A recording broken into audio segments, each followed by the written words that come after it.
মানে খাওয়া দাওয়া নাকি বন্ধ করে দিছ? এটা একটু বেশি বাড়াবাড়ি হয়ে যাবে লাগছে না? শরীফের বাড়িতে লোক পাঠাইছিলাম, বাড়িতে লোক মনে হয় কোথাও গেছে। আমার সাথে কথা হয়েছে। তাহলে তো ঝামেলা মিটে গেছে। মানে তোর এই রাগ আর জিদ দেখে আমার খুব ভয় লাগে। বিয়ের পরে জামাই যদি এটা সহ্য করতে না পারে তোর উল্টা পাল্টা কয়, আমার কলিজা ফাইটে একদম চৌচির হয়ে যাবো মা। মানে তোর এই রাগ আর জিদ দেখে আমার খুব ভয় লাগে। বিয়ের পরে জামাই যদি এটা সহ্য করতে না পারে তোর উল্টা পাল্টা কয়, আমার কলিজা ফাইটে একদম চৌচির হয়ে যাবো মা। আমি তো বিয়ে করব না বাবা। কেন মা? কাকে বিয়ে করব বলো তো? যারে খুশি তারে বিয়ে করবি।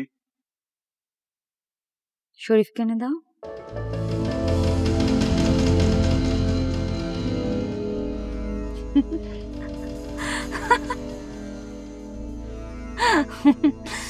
আমি বাড়ি ছেড়ে কোথাও যাব না।